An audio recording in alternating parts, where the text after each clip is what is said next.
This video will show you the process you'll use in creating your next assignment, which effectively is a multiple exposure image. The image will appear as if one person is in multiple locations in one frame seamlessly. To achieve this, you're going to take multiple shots. You're going to combine those multiple shots as layers in Photoshop to create one seamless image. So the approach that you're going to use is that we're in Lightroom. Let me see if I can get this screen up a little higher in Lightroom. Oh, yep, there it goes. Hold on. Coming up. There it is. Okay, so you can do this process from Adobe Camera Raw or from within Photoshop, which I'll show you. But basically what we want to do here is we're going to take multiple images, bring them into Photoshop as layers, and using layer masks, separate out the people from the background.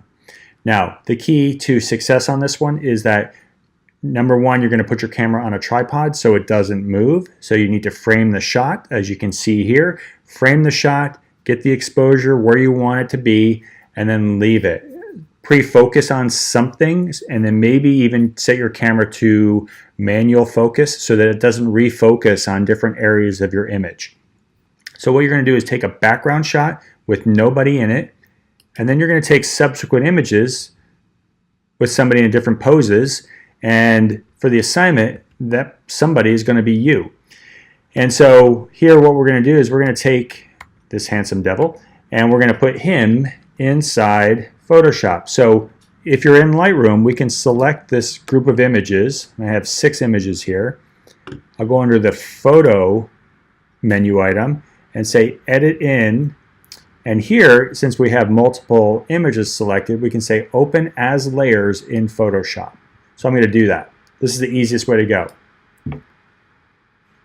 So let Photoshop work its magic, and it is magic if it's working at all, hopefully. Come on, Photoshop. There you are. It just takes a bit because if they're raw files, which these are DNG files, same idea, that it may take a few minutes for it to ramp up. Okay, there we go. We're almost there. This guy's talking to nobody. Look at him. All right, so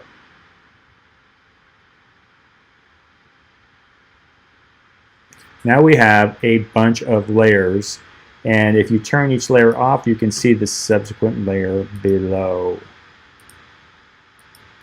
Perfect. And our plain background plate is without anybody in it. So I'm going to double click this and give it a name. Just call it BG for background, just to kind of, I know that's the one I'm not going to really need to do anything with. So you can work from bottom up or top down. It's up to you. It's probably easier to work from top down. And so all I'm going to do, this is the simplest approach, is we're going to use some loose masking, loose selections and loose masking. You do not have to be precise if you pre-plan things out. So I'm going to use the lasso tool, and all I'm going to do is I'm going to select around this. You know, remember, if shadows are in the shot, you might want to use those because it'll add to it. So I'm casting a shadow here. Again, adding to that selection, I'll just take a little bit more. Okay, click on the layer. This is the one I'm visibly seeing. I want to create a layer mask based off of the selection. So I say Layer, Layer Mask, Reveal Selection. Because I selected the subject here, I'm going to reveal that. Notice you really don't see a change other than maybe some edges here, which we can fix later. So I'm going to do all my basic selecting first, and then I'm going to come back and fine-tune things. So I'm going to turn this layer off, turn this one on, and click it to activate it. Same approach. Let's go ahead and make a rough selection. You don't want to take everything because you do have other images that will be coming online. So again, layer, layer mask, reveal selection. And we're going to repeat that process for each one of these separate layers. That one's very similar. Yeah, so it's kind of like the same idea. So I'm just going to go Select that. Now, under the layer menu, we have one way to add a layer mask. Let's go back down here. If you have a selection, if you click this icon right here at the bottom, it will automatically add a layer mask for you, and it will use that selection as your layer mask. So again, let me turn that background off so we can see how this is all coming out. Okay, so this one here, again, same idea. Let's use a loose mask. Click this icon, made a selection. Turn it off, turn the next one on, and this is the last one. And again, loose mask, make a layer mask. Boom.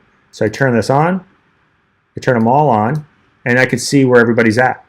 So you might have to change positions, you might have to erase things that, or mask things out that you know, may or may not be working for you. So here, a couple of these, you know, I've got a couple positions in the chair, so obviously I'm not going to use both of those, so I can pick which one I want. You know, again, if you're not sure which ones are which, you might have to turn layers on and off. See here, so I want that guy talking to that. So these two are good. Yeah, he's not talking to him. Cool. All right, cool. And he's ignoring him. So perfect. So let's do it this way. I mean, you can do all those, but it's going to be a little less realistic. So we need to do one layer at a time. Remember, click on the layer mask to actually edit the layer mask. If you're not sure what's affecting what, you definitely need to turn the layers on and off. On this one, because this guy will probably be overlapping this guy, I'm probably going to change the layer order on that. So I'm going to move that up to the top. And then I'll go in and, number one, fine-tune this. So what I'm going to do is use a soft edge paintbrush to help blend things in smoothly. Okay, so here, using a soft brush, notice how the edge transition gets to be a little bit more subtle. Looks like the exposure may have shifted a little bit, and that's okay. As long as you blend the edges in and make it look realistic, that will be the whole deal. What I'm doing here is removing some of the mask because it was overlapping the leg there, and already it looks pretty good. Now, one thing you can do as well to kind of, you know, with the brush here, we have it set to 100% opacity and 100% flow. And what does that mean? So let me just show you what the mask looks like really quickly. So 100% opacity, I always recommend using. The flow is the thing that I change. So here, if I just paint along here with white paint, okay, I'm getting the whole thing solid white. If I lower the flow, it's almost like changing the opacity, but what I can do is go back over it each time, almost like a spray can. If I use the airbrush, so if I just click and hold, I just get one dab of 25% flow. That's it. If I change the airbrush here and click and hold, it builds up to 100%. So my approach, my workflow is I usually use a low flow, maybe 5 or 10, sometimes even lower, with the airbrush set when I'm doing my masking. Unless I know for sure that I need to totally get rid of something quickly, I'll set it to 100%. But normally if I'm doing, you know, fine edges and stuff, I will use a low flow. So here I'm going to use a white brush, kind of bring some of that back. I want to see where that's going. Cool. So now that looks, the shadow came back and it looks actually more realistic. Don't forget to zoom in. You can turn that layer on and off to see where the edges are and if they look kind of funky. I'm noticing some stuff here, so I'm switching to black paint. All right, so I take that off. Now, once I put this guy back on, now it gets to be a little bit more involved. So here, I need to remove some of the share. You know, and again, with your pre-planning, if you don't overlap yourself, you'll save yourself a lot of trouble. If you do overlap yourself, then you have a little bit more work to do. So here I'm using white paint and flow. Oh, yeah, That's right. Okay, so this layer is overlapping that, so I'm going to bring this one back up to the top here. All right, so now that guy, nope, I want to go the other way around, sorry. So this one, so here I need to take this layer. So if you see something that's showing up and you don't want it to show up, you might need to make sure that you're on the correct layer. So here I'm going to, again, I need to fix my thumb there.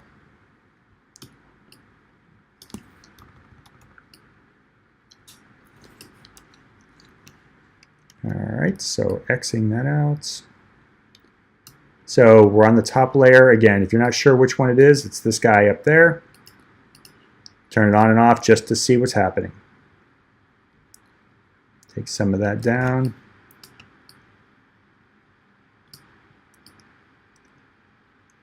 So I'm just removing that effect from the chair. As long as everything lines up, and that's half the battle right there, as long as everything lines up, you should be good to go. You know, again, look for these hard edges like this. If you can blend things in, they make them look like shadows.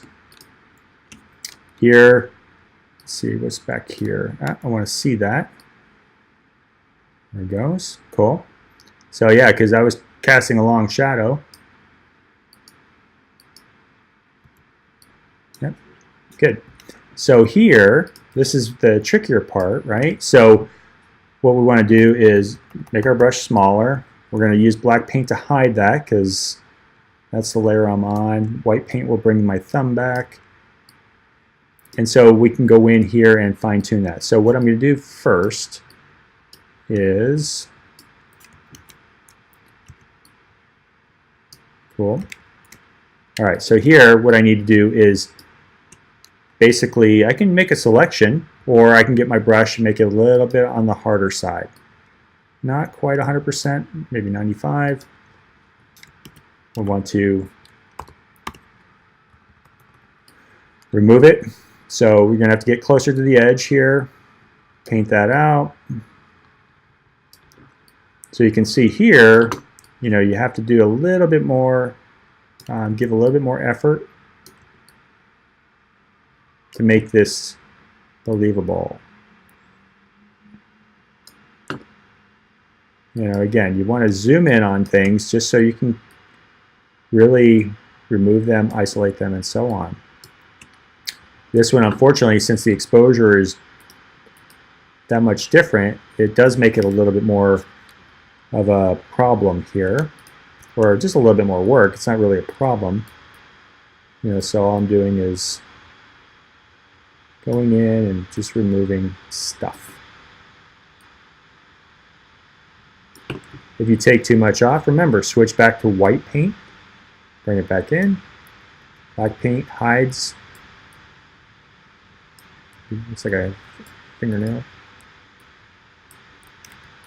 Sometimes when you're editing these sharp corners here, what I typically do is I'll take it all the way off. So in other words, I go all the way in on it, like that, and then switch back to white paint and kind of bring it back. It's a lot easier than trying to get the brush really tiny to fit in there. Black paint will hide this. And again, if it's a soft edge, you definitely want a soft brush. If it's a hard edge, you want a harder brush. Now there's definitely ways, see, it even happens to the best of us. Show that back in. Bring that back out here. And in this case, I might be able to use a soft brush. Oops. See how that works. Here's a nice soft edge. Lower the flow here. And maybe even just kind of, I don't even have to mess with that. Yeah, it's too much. So here, I'm just using black paint, using a soft edge in this area.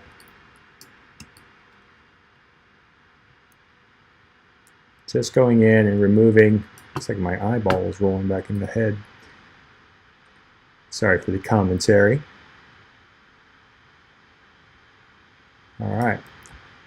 So again, going in here, let's go ahead and do this. We're going to combo things up for you. And so we fix this one little section here.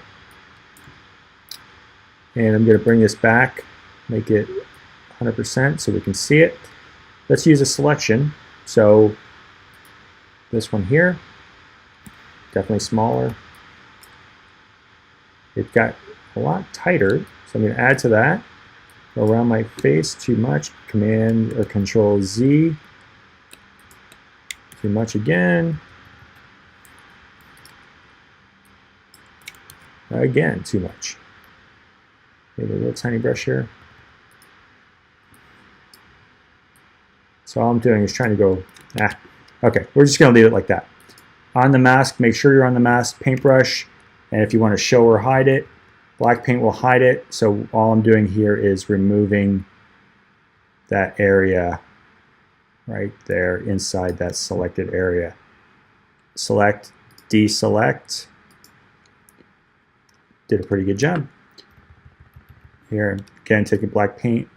So you want to remove any telltale edges or signs that you were editing this somehow. Make sure my brush is not, there it goes. So it's a hard brush, so going in here and getting these edges all defined. Cool. Looks pretty good. Okay, now I got this guy talking to that guy, this guy not paying attention to anything. And so we can see, you know, here you could try to blend that in almost like a, you know, out-of-body experience kind of thing. Same with this one, but I think it's not necessary for this image.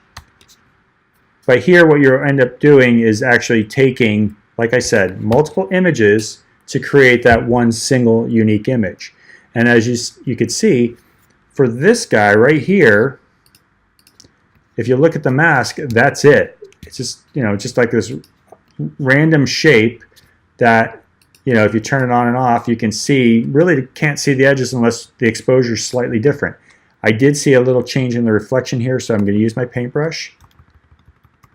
Bigger paintbrush, soft edge, and maybe 100% on the flow because I don't really need it to come out slowly. And here, all I'm going to do is just paint that out. Just any hard edges you see, you want to double check. Okay, so that looks pretty good. You know, not bad. You know, this is not my first time with Photoshop. Anyway, so this is ultimately what you're going to do. You know, again, taking multiple shots just to see how they play together is a good approach. And so sometimes if you have a shot like this that may or may not work for you, you can, you know, play with that and see. You know, see what works the best for your composition. So basically that's it. So you're going to take multiple images and load them into Photoshop. Now I did promise you that I would show you how to do that within Photoshop. So let me go to Find In. Where are you? Find In. Maybe that's not it. Yeah, Reveal in Library. Go to Show in Finder. There it is. Okay. So what I want to do here is I'm going to go ahead and locate that image. There it is. All right, city photo. Boom. So in Photoshop, the way you would do the same thing is go under File, Scripts, Load Files into Stack. And then you can either have them open. We don't have them open right now, so I need to browse for them. And so here what I want to do is browse for these. So where is that? Dropbox, okay. Go here. City photo. And these are the images. You can kind of see the little preview at some point of each image. It's taking too long. Oh, there it goes. So anyway, I'm going to take all those and open those. And then you can automatically attempt to align source images. So if there's any like movement or whatever, it will attempt to automatically align them. It works most of the time, but not every time. And then we're not going to do this. We'll talk about smart objects in another lecture. Click OK. And again, Photoshop will work its magic. It will create all those images, put them in individual layers, stack them into Photoshop, and as it said, attempt to automatically align them so that way, you know, if any movement or misregistration, the camera or the camera or the tripod moved, that the images probably will be pretty well aligned. So let's go ahead and open this up real quick. I hope it's really not generating a panorama, because that's not what it's supposed to do. Well, there you go. Okay, cool. So it did that same thing. It just put a different layer order in here. So here's that. You know, it did a good job of auto-aligning things, because you can see on the background, it's not changing at all. Now, it doesn't do exposure or anything, so there might be a little bit of a shift there. Interesting. Did I not get all the images? Huh. Anyway, it looks like some doubles. Oh, weird. It even did the open images. Okay, but anyway, that's the idea, is under File, Scripts, load it files into Stack, and that will do the trick for you. Okay, so that's it. That's it for the assignment. If you have any questions, let me know. But basically, you're going to take multiple images, multiple exposures, camera on a tripod, exposure lockdown, focus lockdown, move yourself into different positions, and obviously you can see different things you'll be doing, and just start layering things and masking them with a loose layer mask, and you'll get nice seamless results. Good luck and have fun.